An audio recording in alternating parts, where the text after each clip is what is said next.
Assalamualaikum warahmatullahi wabarakatuh. Pada kesempatan kali ini kita akan membahas tentang mawaris. Sebelumnya tolong di-subscribe dulu ya. Terima kasih. Yuk kita mulai pembahasan tentang mawaris. Tentunya dalam mawaris ini kita harus membahas tentang yang pertama pasti pengertian mawaris. Ya, dalam pengertian mawaris yaitu serangkaian kejadian mengenai pengalihan pemilikan harta benda dari seseorang yang meninggal dunia kepada yang masih hidup. Nah, adapun unsur dari mawaris ada 3. Yang pertama adalah ada orang yang meninggal atau disebut juga pewaris. Yang kedua, ada harta orang yang meninggal atau disebut juga warisan, dan yang ketiga ada penerima warisan yang disebut juga ahli waris.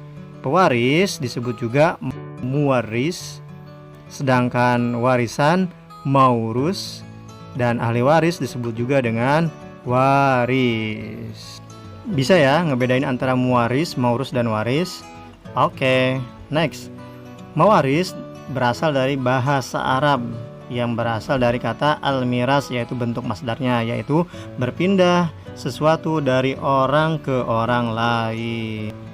Nah, karena ini perpindahan harta, maka yang berpindah adalah hartanya. Oke, dalam ilmu mawaris ini atau disebut juga ilmu faraid, artinya yaitu ilmu yang diberikan status hukum oleh Allah Subhanahu wa taala sebagai ilmu mengenai ketentuan pembagian harta warisan atau yang disebut juga al-furud al-muqaddarah. Nah, dalam ilmu waris ini pasti ada beberapa kategori yang agak bingung antara waris, hibah, dan wasiat. Ini sering ada. Nah, apakah beda dari waris, hibah, dan wasiat? Ini kita dilihat dari segi waktu, penerima, nilai, dan hukum. Waris ini diberikan setelah wafat, sedangkan hibah ini sebelum wafat dibagikannya, sedangkan wasiat dibagikannya setelah wafat. Nah, dari segi penerima warisan adalah kepada ahli waris. Hibah boleh dikasih kepada ahli waris maupun bukan ahli waris, sedangkan wasiat, nah wasiat ini tidak boleh ke ahli waris. Nah, ukuran atau nilai warisan sesuai dengan faraid kalau ahli waris. Kalau hibah ini bebas, tidak ditentukan. Nah, sedangkan kalau wasiat ini maksimalnya 1/3 hartanya. Sedangkan hukum waris adalah wajib.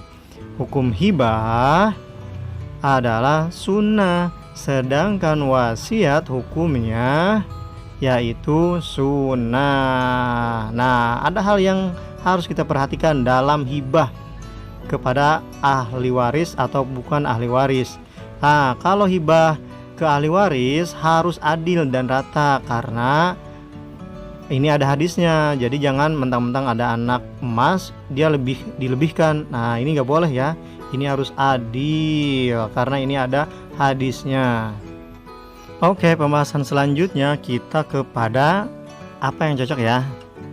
Biasanya setelah pengertian B, dasar hukum ahli waris. Dasar hukum warisan, yaitu Quran surat An-Nisa ayat 7 yang berbunyi lirrijali nasibum mimma tarakal walidaini wal aqrabun walinnisa'i nasibum mimma tarakal walidaini wal aqrabun mimma qala minhu aw katsura nasiban mafruḍa.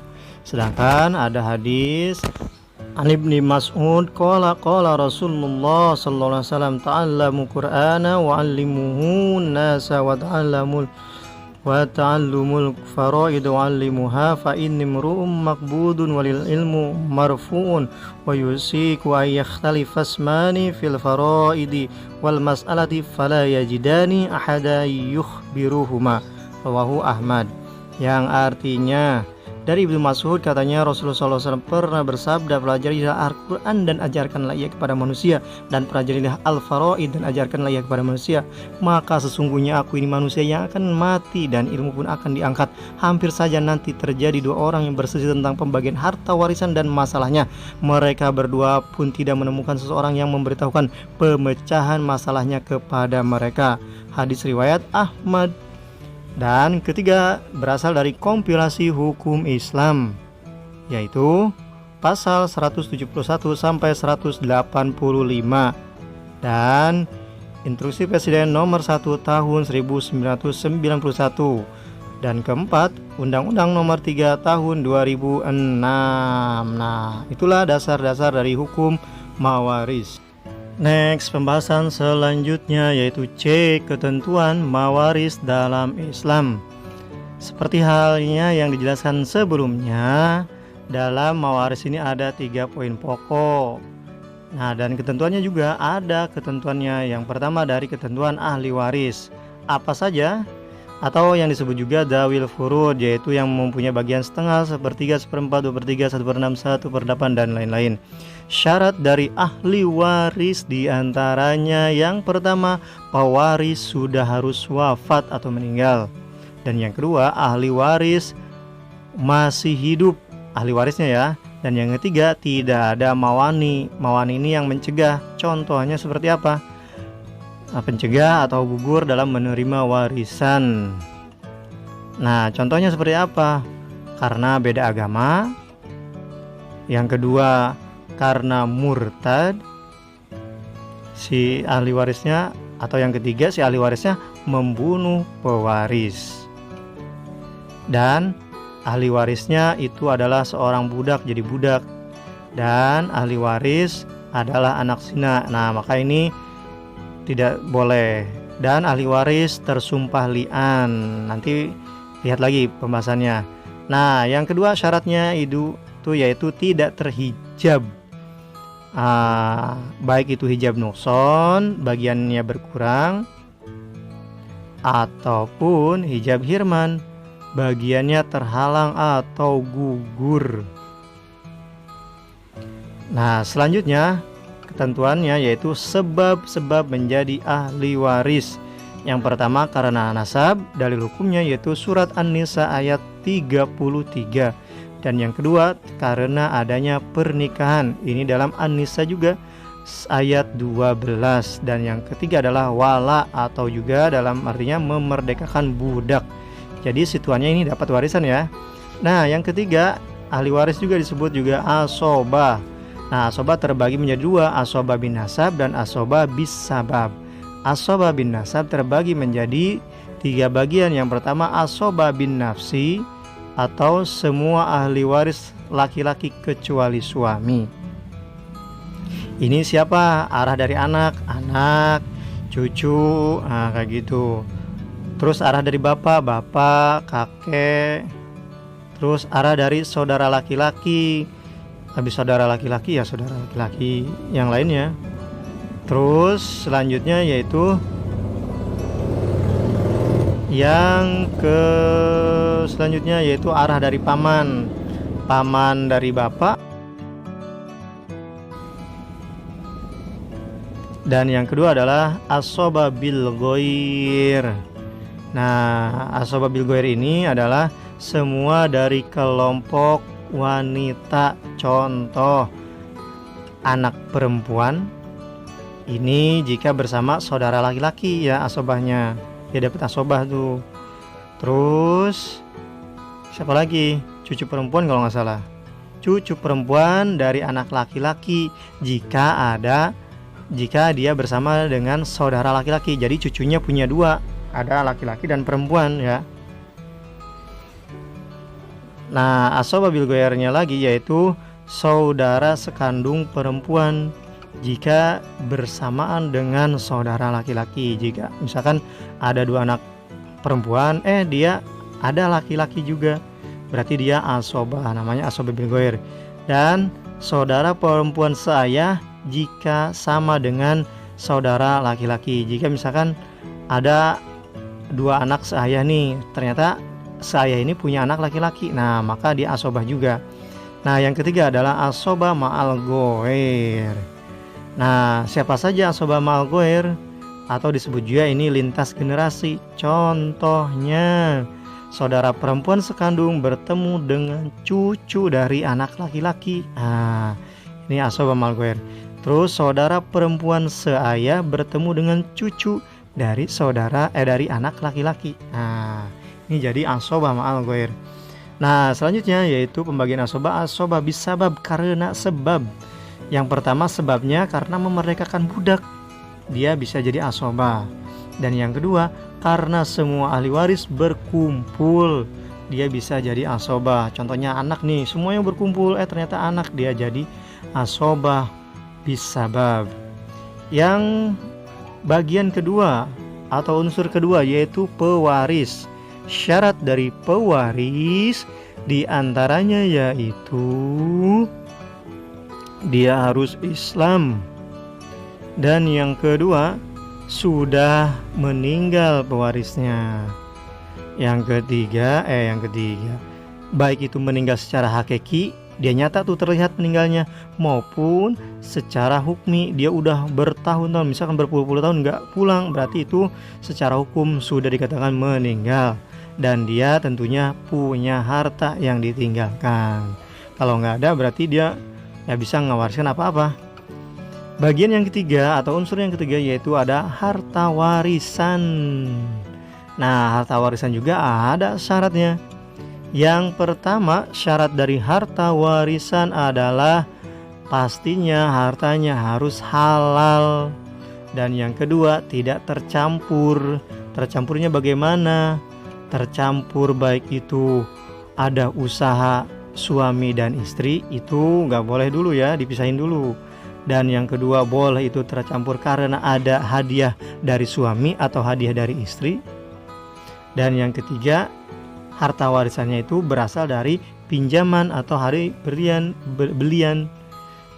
Nah, yang ketiga adalah sudah untuk mengurus jenazah hartanya. Dan yang keempat, hartanya sudah digunakan untuk membayar hutang dan masih mempunyai sisa. Dan yang kelima, hartanya bukan berasal dari harta hibah. Dan yang selanjutnya yaitu hartanya bukan harta dari wasiat. Nah, yang terakhir yaitu unsurnya bukan ahli waris. Kok bisa dijadikan unsur? Iya, yang bukan menjadi ahli waris yaitu pertama anak angkat, yang kedua anak tiri, dan yang ketiga mantan suami atau mantan istri. Nah, ini yang tiga-tiganya ini tidak bisa. Selanjutnya ponakan, ini bukan ahli waris. Dan selanjutnya yaitu mertua atau menantu, ini bukan ahli waris ya. Yang selanjutnya adalah saudara ipar, ini bukan termasuk ahli waris. Dan cucu dari anak perempuan. Nah, sayangnya cucu dari anak perempuan ini nggak bisa menerima warisan. Dan yang selanjutnya paman dan bibi dari jalur ibu. Kalau dari jalur ayah boleh, masih bisa ya. Dan selanjutnya adalah saudara lain ayah lain ibu. Seperti kamu dan saya, beda ayah beda ibu kan. Kayak gitu, jadi nggak dapet harta warisan. Next, selanjutnya yaitu debagan dan bagian. Dalam bagian dan bagian ahli mawaris ini ada beberapa yang harus kamu hafal. Nanti pembahasannya di lain waktu. Tapi kalau mau download, silahkan download bagannya di link deskripsi YouTube ini. Oke, kita skip dulu ya pembahasan ini. Pembahasan selanjutnya yaitu permasalahan dalam pembagian. Tentunya pasti ada beberapa permasalahan dalam pembagian harta warisan. Apa saja permasalahan yang sering ditemukan? Yang pertama adalah rod. Apa ya itu rod? Ya, rod itu adalah berkurangnya pembagi atau jumlah bagian faraid sehingga menyebabkan bertambahnya bagian para ahli waris. Contoh 4/6 nanti jadi berubah jadi 4/4. Nanti ya kita bahas ini selanjutnya. Dan yang kedua, permasalahan yang kedua yaitu aul. Apakah aul?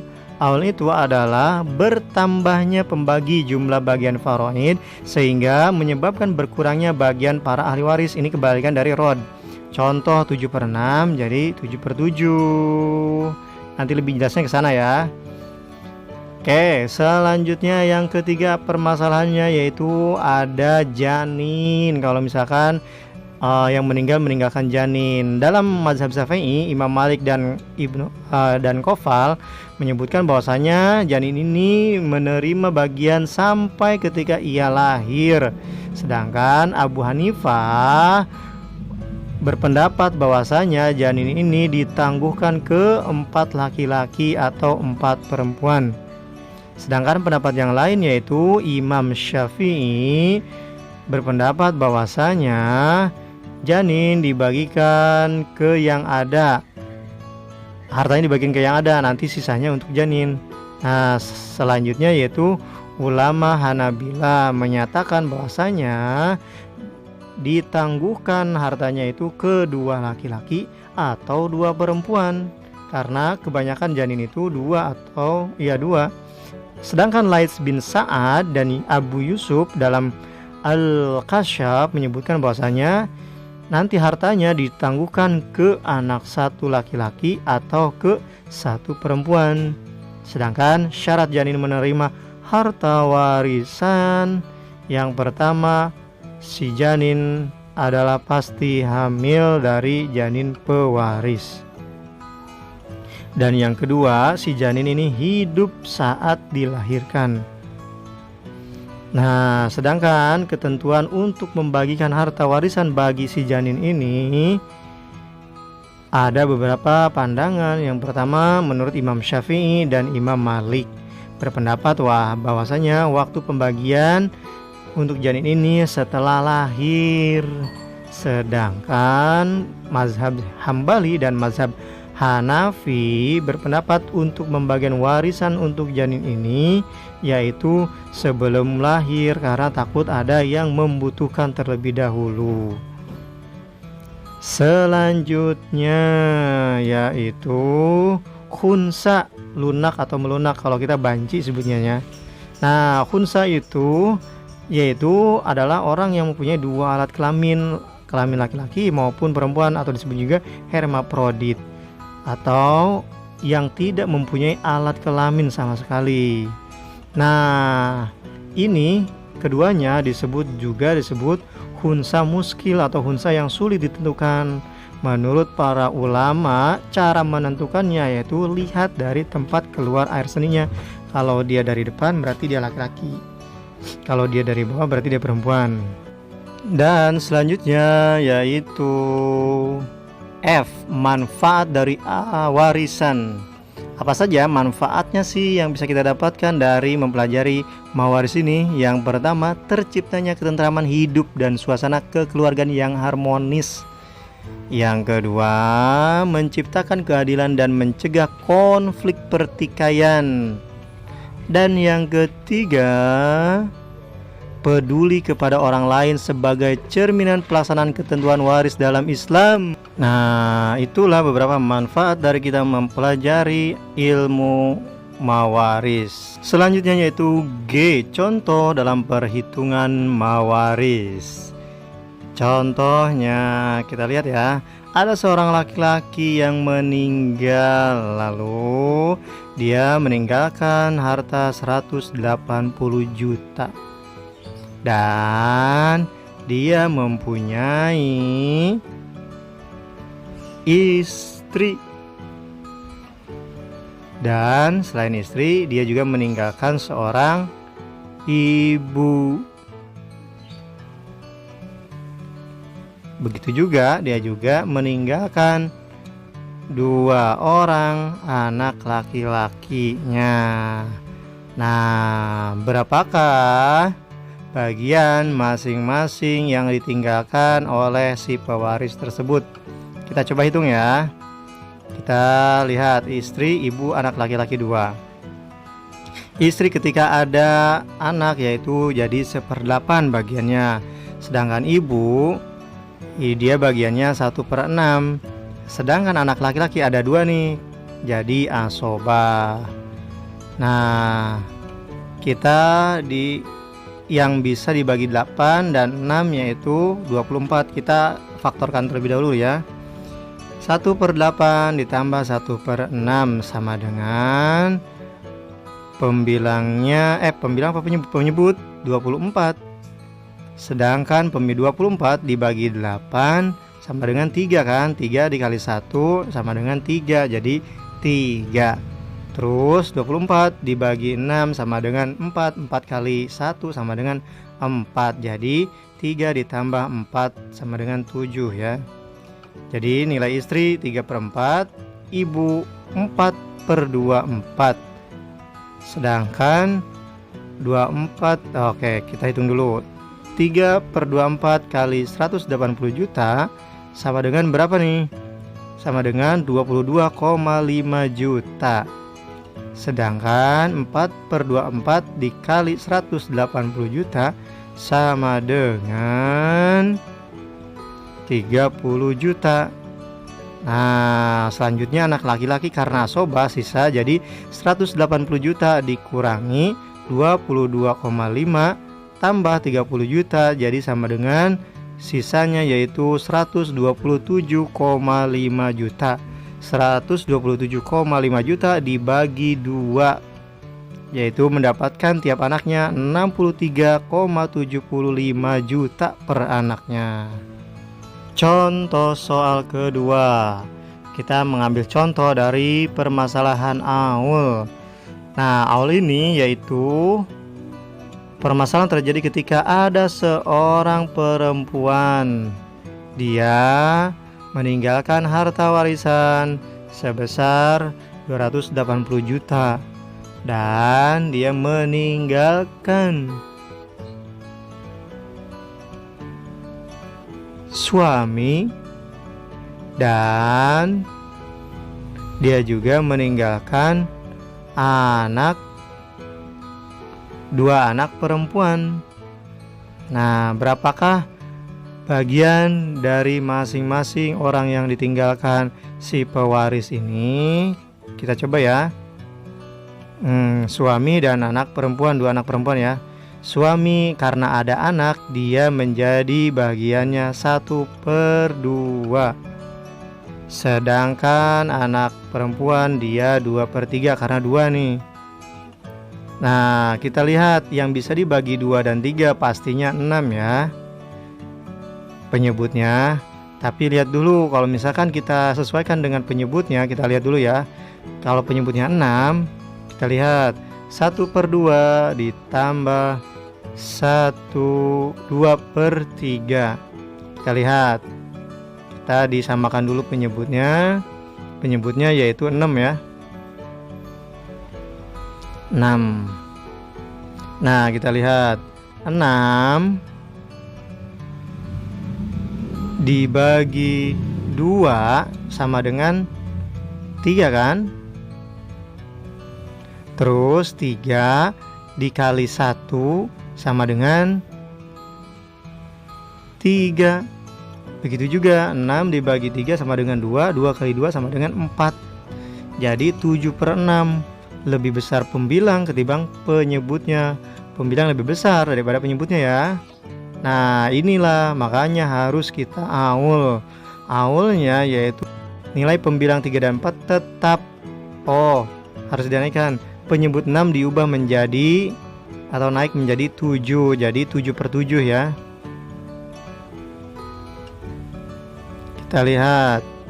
Ini yang pertama 3/7 dan yang kedua adalah 4/7 yang anak perempuan.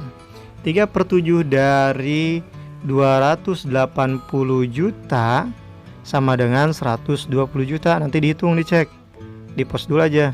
Dan 4/7 dari 280 juta yaitu 160 juta. Karena 160 juta itu bagian dari 2 anak perempuan, maka dibagi 2. 160 bagi 2 yaitu 80 juta per anak. Nah, ini masalah aul. Oke, kita masuk ke contoh soal selanjutnya yaitu habis aul. Contoh soal 3 yaitu rod atau diturunkan ya. Nah, ini terjadi ketika ada seorang laki-laki meninggal, lalu dia meninggalkan harta, misalnya sebanyak 120 juta, dan dia meninggalkan anggota keluarga, yaitu ibu dan anak perempuan. Nah, ini bagiannya berapa ya dari ibu dan anak ini? Dia cuma meninggalnya dikit doang. Nah, ibu dan anak, kita lihat dulu. Ibu kalau misalkan ada anak, dia menjadi 1/6 bagiannya. Sedangkan anak karena dia sendiri jadi setengah, bukan 2/3 ya. Kalau 2/3 itu 2, 3, 4, 5 dan seterusnya. KPK dari 2 dan 6 adalah 6.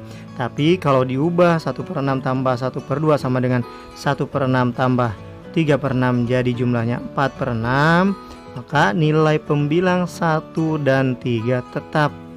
Maka nilai penyebut 6 dirubah atau turun menjadi 4. Jadi ibu dapat 1/4, sedangkan anak 3/4. 1/4 dari 12 juta sama dengan 30 juta.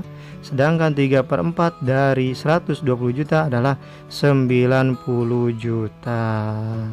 Nah, begitulah ya contoh dari perhitungan ROD. Selanjutnya yaitu penghitungan contoh soal 4 atau contoh Umar Yaten. Nah, pada soal atau kasus Umar Yaten ini adalah ada salah seorang perempuan, dia meninggalkan harta ya, misalnya 180 juta. Nah, perempuan ini meninggalkan anggota keluarganya juga. Meninggalkan siapa anggota keluarganya? Yaitu suami.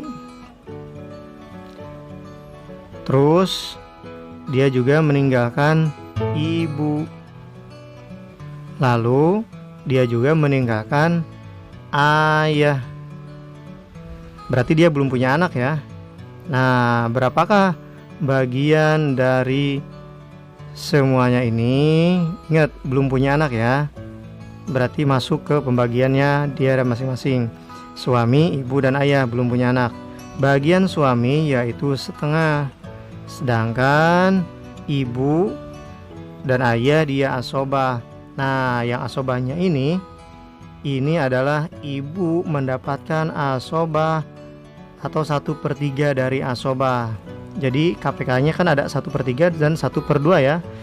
2 dan 3 KPK-nya adalah 6 atau penyebut yang bisa dibaginya. Jadi 3/6. Terus ibu itu sisanya jadi karena ayah kan 2, ibu 1. Jadi ibu 1/6, ayah 2/6 karena sisanya 3/6 dari 180 juta yaitu 90 juta. Sedangkan 1/6 dari 180 juta yaitu 30 juta.